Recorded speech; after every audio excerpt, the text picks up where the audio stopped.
ఆరాధ్య నాయకుడైనటువంటి శ్రీ కృష్ణయ్య గారు, మిత్రుడు సభాధ్యక్షత వహించి ఇంత చక్కగా కార్యక్రమాన్ని ఏర్పాటు చేసినటువంటి సత్యం గారు, తాడూరు శ్రీనివాస్ గారు, పట్టి జానయ్య గారు, సూర్యారావు గారు, భూమన యాదవ్ గారు, పెద్దలందరూ కూడా, మా అన్నదమ్ములందరూ కూడా వేదిక మీద ఉన్న వాళ్ళు, ఈ ప్రాంగణంలో ఉన్న ప్రతి ఒక్కరు కూడా పేరు పేరున నేను శుభాకాంక్షలు తెలియజేస్తున్నా. చాలా విషయాలను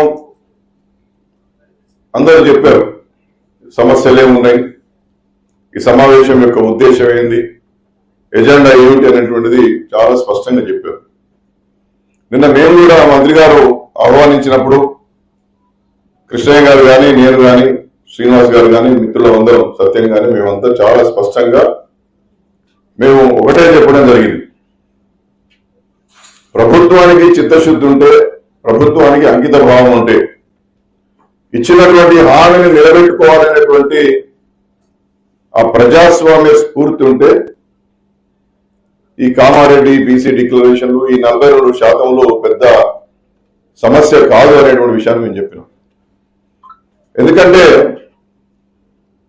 ఈ దేశంలో నేషనల్ ఫ్యామిలీ హెల్త్ సర్వే అని చెప్పి ప్రతి సంవత్సరం జరుగుతుంటది, కేంద్ర ప్రభుత్వ సంస్థ.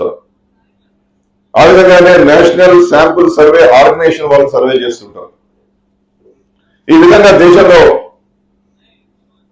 Administrative staff college of India, centre for social development, centre for good governance, Tata సంబంధించినటువంటి అనేకమైనటువంటి రీసెర్చ్ ఇన్స్టిట్యూషన్స్, ఆ విధంగానే భారత్ ఎలక్ట్రికల్ లిమిటెడ్, ఇలా దేశంలో మహాత్మా జ్యోతిబా పూలే గారి పేరిట నెలకొల్పబడినటువంటి సంస్థలు నిరంతరం వివిధ సామాజిక అంశాల మీద అధ్యయనాలు చేస్తూ ఉంటాయి.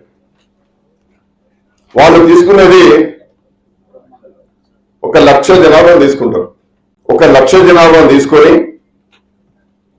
విద్య, ఉద్యోగ, ఆర్థిక, రాజకీయ తదితర అన్ని కోణాల్లో దాన్ని గ్రోత్ రేటుకు అనుగుణంగా, జనాభా గ్రోత్ రేటుకు అనుగుణంగా ప్రొజెక్షన్ చేస్తూ,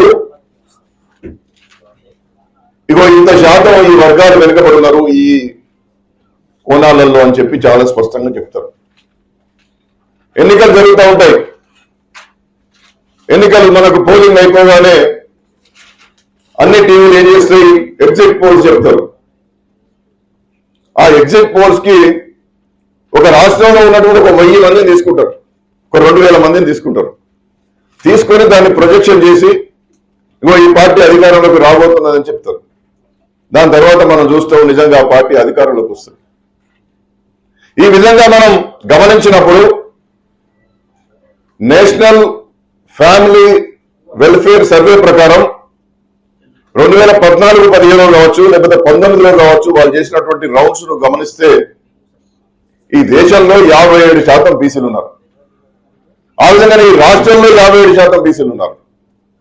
ఆ విధంగానే ఎన్ఎస్ఎస్ఓ చేసినటువంటి 78వ రౌండ్ రీసెంట్ గా దాన్ని పరిశీలిస్తే 2019-20లో చేసినటువంటి లెక్కలు కనుక గమనిస్తే 57% ఉన్నారు. ఇది కేవలం బీసీలే, ఇతర సామాజిక వర్గాల మీద కలగలేదు. నేను ఎందుకు చెప్తా ఉన్నానంటే, కొంచెం లెక్కలు తీసుకొని ప్రామాణికమైనటువంటి అనేకమైన సాఫ్ట్వేర్ టూల్స్ ద్వారా చాలా నిబద్ధతగా జీవన స్థితిగతులు కావచ్చు, లేదా ఎన్నికలలో ఫలితాలు కావచ్చు, మిగతా అంశాలన్నీ కూడా చెప్పడానికి అవకాశం ఉన్నది. అధికారంలోకి వచ్చారు. వచ్చిన తర్వాత ఆరంభం నుండి మీరు అన్నంతా తొండి చేసుకుంటూనే వచ్చారు. ప్రశ్నావళి రూపకల్పనలతోండే సమస్యలు పరిష్కరించలేదు, ప్రజలు అసలు వివరాలు ఇవ్వకుండా చేసిండు. ఇంత పెద్ద క్వశ్చనర్ ఉన్నది కాబట్టి ఎవరైనా కేసు వేస్తే ఈ సర్వే ఆగిపోతుందని చెప్పి చూసిండు. దాని తర్వాత వాళ్ళ లెక్కలు వచ్చినాయి. ఈ లెక్కలు మా జనాభాను తగ్గించినాయని చెప్పి మనం చెప్తా ఉన్నాం. ఇవాళ ఇంతమంది చిరంజీవులు గారు కావచ్చు, లేకపోతే నాకున్నటువంటి అనుభవం కావచ్చు, రాష్ట్ర ప్రభుత్వం చేసినటువంటి రాష్ట్ర ప్రభుత్వానికి, గణన చేసినటువంటి రాష్ట్ర ప్రభుత్వానికి మీ సమగ్ర కుటుంబ సర్వేలో ఈ లెక్కలు ఉన్నాయి, మీ ఎన్ఎస్ఎస్లో ఈ లెక్కలు ఉన్నాయి, మీ ఆస్కీలో ఈ లెక్కలు ఉన్నాయని మనం చెప్పాల్సిన అవసరం లేదు, వాళ్ళ దగ్గర ఉన్నాయి. లెక్కలు తగ్గినాయా, బీసీల జనాభా తగ్గిందంటే రుజువు ఇక్కడ అని మనల్ని అడుగుతున్నారు. అంటే మహానటులు అన్నట్టు. అప్పుడు మహానటి అని ఒక సినిమా వచ్చింది కదా, వీళ్ళంతా మహానటులు. తొండి చేసే ప్రయత్నం చేస్తున్నారు, ఇబ్బంది పెట్టే ప్రయత్నం చేస్తున్నారు. ఇంకా నేను ఎక్కువ మాట్లాడదలుచుకోలేక మీకు అంత అర్థమైపోయింటది. మీ దగ్గర అంకిత భావం ఉంటే, మీ రాహుల్ గాంధీ గారు చెప్పినట్టుగా సామాజిక న్యాయం మీద మీకు ఒక అర్థవంతమైనటువంటి ఆలోచన ఉంటే, రాహుల్ గాంధీ గారు చెప్పినట్టుగానే ఈ రాష్ట్రం దేశానికి రోల్ మోడల్ అయితే ఇంకా అనవసరమైన విషయాలు మీరు మాట్లాడకండి. గారినో లేకపోతే కిషన్ రెడ్డి గారికో సమాధానం చెప్పుడు కాదు, మీరు బీసీలకు సమాధానం చెప్పాలి. బీసీ సమాజం మీకు ఓట్లు వేసింది, మీరు గెలిచారు, మాకు ఇది చేస్తా అని చెప్పి మీరు చెప్పారు. కాబట్టి మీరు ఖచ్చితంగా ఆ దిశగా ముందుకు రావాలని చెప్పి మేము మనవి చేస్తా ఉన్నా. సుప్రీంకోర్టులో కేసులు లేకపోతే మీరు 50% దాటితే ఏమవుతుంది, ఇవన్నీ మాకు అన్ని తెలుసు. ఏ కేసులో ఏమున్నది, ఇంద్రాసాని మండల్ కమిషన్ కేసులోనే చాలా స్పష్టంగా, అది 1993 కేసు, అది 50% దాటాలంటే ప్రత్యేకమైన పరిస్థితులు ఉండాలన్నారు. ప్రత్యేకమైన పరిస్థితులు ఉన్నప్పుడు దాటవచ్చని సుప్రీంకోర్టు చాలా స్పష్టంగా చెప్పింది.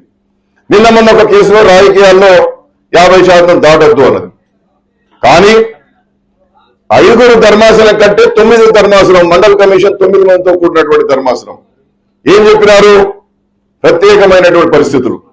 నేను ఇవాళ అడుగుతా ఉన్నా, మా వంశరాజు ఎంతమంది ఎంపీటీసీలు, జెడ్పీటీసీలు, జిల్లా పరిషత్ చైర్మన్లు ఉన్నారు, మా బుడబుక్కల వాళ్ళు ఎంతమంది ఉన్నారు, మా గంగిరెద్దుల వాళ్ళు ఎంతమంది ఉన్నారు. ఈ విధంగా 130 కులాల్లో 70-80 కులాలకు వార్డు మెంబర్లు కానటువంటి వాళ్ళు, ఎంపీటీసీలు కానటువంటి వాళ్ళు, జెడ్పీటీసీలు కానటువంటి వాళ్ళు ఎంతో మంది ఉన్నారు కదా. ఈ విధంగా ఉన్నప్పుడు మరి ప్రత్యేకమైన పరిస్థితులు ఈ రాష్ట్రంలో నెలకొని ఉన్నాయి కదా. మరి ఈ లెక్కలని కనుక మీరు సమర్థవంతంగా ఇవాళ కోర్టు ముందు ఇవ్వగలిగితే ఖచ్చితంగా మనకు న్యాయం జరుగుతుంది, బీసీలకు న్యాయం చేసే అవకాశం ఉంటుందని చెప్పి నేను మనవి చేస్తా ఉన్నాం. తెచ్చుకునే ప్రయత్నం చేయకండి. లెక్కలు కనుక సమర్థవంతంగా మీరు నిబద్ధతగా వీటన్నిటిని కూడా విశ్లేషించి మరొకసారి ఎక్కడైతే మిస్సింగ్ జరిగిందో అక్కడ రీసర్వే చేసి ఆ గణాంకాలను తీసుకొని మీరు బిల్లు పెట్టి చట్టం తీసుకొచ్చి నేరుగా అమలు చేసేటటువంటి అవకాశం రాష్ట్ర ప్రభుత్వానికి ఉంది. న్యాయపరమైనటువంటి సమస్యలు వచ్చినప్పుడు కూడా ఈ సమాచారాన్ని సుప్రీంకోర్టు ముందు పెట్టి మనం ఖచ్చితంగా దీన్ని సాధించేటటువంటి అవకాశం ఉంది. కాబట్టి రాష్ట్ర ప్రభుత్వానికి చిత్తశుద్ధి ఉంటే, నిబద్ధత ఉంటే, నిజాయితీ ఉంటే, ధర్మం పట్ల ఒక అవగాహన ఉంటే, ధర్మబద్ధమైనటువంటి మీ యొక్క హామీల పట్ల మీరు నిలబడాలని ఉంటే ఖచ్చితంగా ఈ విధంగా ముందుకు రావాలని చెప్పి నేను మనవి చేస్తున్నా. మిగతా విషయాలు పెద్దలందరూ కూడా చెప్పడం జరిగింది.